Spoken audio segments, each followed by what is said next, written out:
નળ ગટર અને રસ્તા કોઈ પણ નગર માટે પાયાની જરૂરિયાત, સામાન્ય જરૂરિયાત. નગરના લોકો એવી અપેક્ષા રાખે કે અમારા જે ચૂંટાયેલા પ્રતિનિધિઓ છે એ અમને સારા રસ્તા આપે, ગટરની વ્યવસ્થા હોય અને સરસ મજાનું પાણી આપણે ત્યાં આવતું હોય. કોઈ પણ જગ્યાએ કોઈ પણ સોસાયટીમાં જઈને તમે પૂછો તો આજ એમની સમસ્યાઓ પણ હોય. આટલા વર્ષોથી આપણે ત્યાં સ્થાનિક સ્વરાજ્યનો મૂળ મતલબ જ એ હતો કે સ્થાનિક માણસો પાસે એ શાસનની ધુરા હોય. એવું નહીં કે દિલ્હીમાં બેસીને એક માણસ નક્કી કરે કે લુણાવાડાની નગરપાલિકામાં શું થવાનું છે. આપણે સત્તાનું વિકેન્દ્રીકરણ કર્યું. આપણે પ્રયત્ન કર્યો કે આપણે સત્તાની ધુરા અને સત્તાનો સૌથી વધારે અંકુશ એક લોકલ પર આપીએ.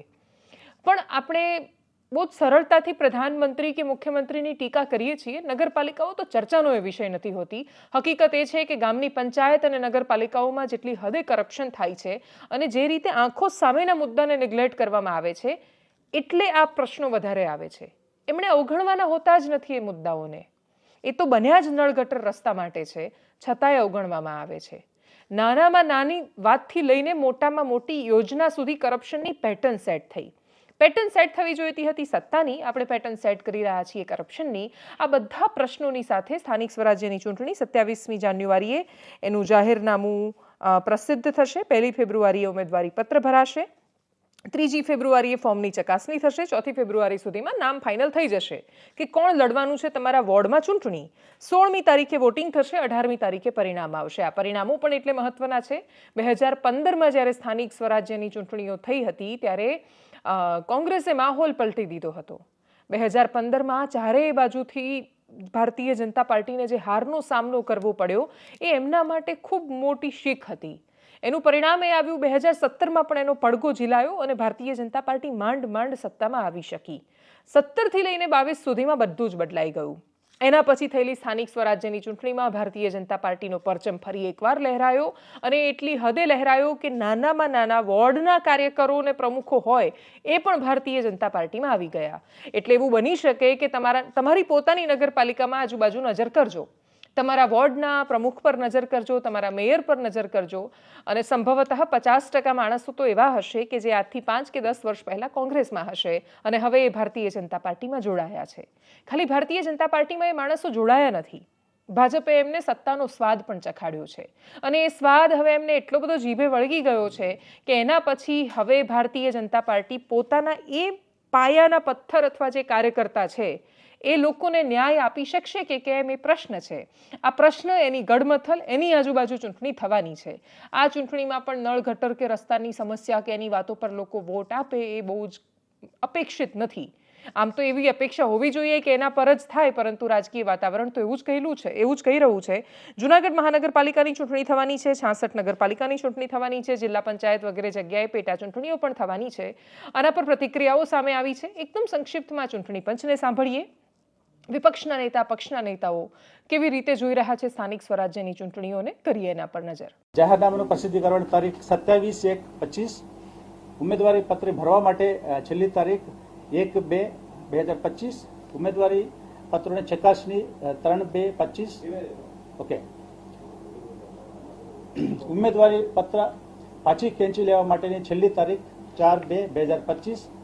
મતદાનની તારીખ 16/2/2025 રવિવારે ને સવારના 7 વાગ્યાથી સાંજે 6 વાગ્યા સુધી. પુનઃ મતદાન પ્રશ્ન હોય તો એ 17/2/25ના તારીખે અને મતગણતરી તારીખ 18/2/25. ચૂંટણી પ્રક્રિયા પૂર્ણ થવાની તારીખ 21/2/2025. સૌથી મોટો સવાલ તો એ છે કે લોકશાહીમાં લોકોને પોતાના પ્રતિનિધિ ચૂંટવાનો અધિકાર છે. આ ભારતીય જનતા પાર્ટીની સરકારે આજે જે જાહેરાતો થઈ છે એ મોટાભાગની નગરપાલિકાઓ અને મહાનગરપાલિકા અને બીજી ચૂંટણીઓ જે આજે જાહેર થઈ છે એ 19 ફેબ્રુઆરી 2018માં યોજાઈ હતી.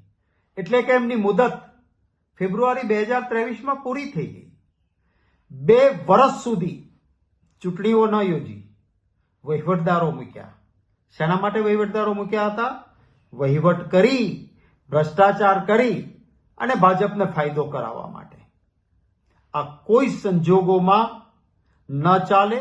આ લોકશાહી માટે કલંકિત ઘટના હતી.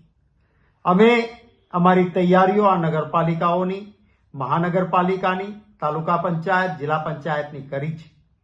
મને વિશ્વાસ છે લોકોના આશીર્વાદ, પ્રેમ અને મતોથી કોંગ્રેસ પક્ષ મજબૂતી સાથે આ ચૂંટણીઓમાં સારા પરિણામો મેળવશે. લાંબા સમયની રાહ જોયા પછી પણ આજે રાજ્ય ચૂંટણી પંચ તરફથી જે જાહેરાત કરવામાં આવી ખરેખર નિરાશાજનક છે. એટલા માટે કે હજુ પણ ખેડા જિલ્લા પંચાયતની ચૂંટણી ક્યારે થશે જાહેર કરવામાં નથી આવ્યું. હજુ પણ કેટલીક નગરપાલિકા જેમ કે બોરસદ હોય, સોજિત્રા હોય કે અન્ય નગરપાલિકાઓમાં પણ આજે વહીવટદાર છે ત્યાં ક્યારે ચૂંટણીઓ થશે એની કોઈ તારીખો જાહેર કરવામાં નથી આવી. 7,000 કરતાં વધારે ગ્રામ પંચાયતોમાં આજે વહીવટદારો છે.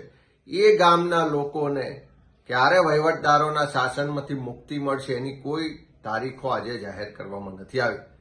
ભારતીય જનતા પાર્ટી માટે સૌથી મોટો પ્રશ્ન એ છે કે સ્થાનિક સ્વરાજ્યની ચૂંટણીની જાહેરાત થઈ ગઈ પણ જિલ્લાના પ્રમુખોની જાહેરાત ભાજપ નથી કરી શક્યું. શહેર મોટા મહાનગરો છે એમના પ્રમુખની જાહેરાત પણ ભાજપ નથી કરી શક્યું. પ્રદેશ પ્રમુખ હવે દૂરની વાત છે. દિવાળી પછી જાહેરાત થશે, એના પછી કહ્યું ડિસેમ્બરમાં થશે, પછી કહ્યું કે તો બધા કમૂરતા હટી જાય એટલે જેવું જાન્યુઆરી 14મી પૂરી થાય એટલે 15-16ની આજુબાજુ થશે. એ જાહેરાત નથી થઈ રહી. એ જાહેરાત જરૂરી નથી એવું નથી. પ્રયત્નો તો થયા, સેન્સ પણ લેવાઈ, ચર્ચાઓ પણ થઈ, બબાલો પણ થઈ, પણ એ બધા પછી પણ નિર્ણય એટલે ન લેવાઈ શક્યો કેમ કે અનેક દાવેદારો છે અને દરેક દાવેદારો સામે પડવાના મૂડમાં છે. સામે પડેલા દાવેદારો સ્થાનિક સ્વરાજ્યમાં નુકસાન ન કરી બેસે કદાચ ભારતીય જનતા પાર્ટીની એ ગણતરી પણ હોઈ શકે અને એટલે જ ખાલી બસ કયાસ લગાડવાના છે કે ક્યારે જાહેરાત થશે. સ્થાનિક સ્વરાજ્યની ચૂંટણી પૂરી થાય ત્યાં સુધી પણ પ્રતીક્ષા ભારતીય જનતા પાર્ટીને પોસાય એમ નથી કેમ કે ઘણા બધા લોકો એ રાહમાં પણ બેઠા છે. એક ઘરમાં એક પરિવારને 2 હોદ્દા ન મળે, એક વ્યક્તિને 2 હોદ્દા ન મળે અને એક પરિવારમાં 2 ટિકિટ ન જાય એવી ઘણી બધી થિયરીઝ છે બનાવવામાં આવી. એ થિયરીઝ પૂરી ન થઈ શકી. અત્યારે તો એ પરિસ્થિતિ છે કે પ્રદેશ અધ્યક્ષ કેન્દ્રીય મંત્રી પણ છે અને એ પોતે નથી ઈચ્છતા, એ તો વારંવાર કહી ચૂક્યા છે પણ છતાંય પ્રદેશ અધ્યક્ષનો નિર્ણય ભારતીય જનતા પાર્ટી નથી લઈ શકી. આ ન લઈ શકાતો નિર્ણય અને આટલી બધી અનિર્ણાયકતા એ ભારતીય જનતા પાર્ટી માટે નવું છે અને કદાચ આ નવું જો લાંબો સમય ચાલ્યું તો એ ભારતીય જનતા પાર્ટીની વધુ એક ઓળખ બનશે જેને આપણે સાદી ભાષામાં કહીએ તો ભારતીય જનતા પાર્ટી એ કોંગ્રેસ જેવી બની રહી છે. એ રસ્તા પર છે, હજુ એ બનવામાં પહોંચવામાં સમય લાગશે, રોકાશે કે કેમ એ ખબર નથી.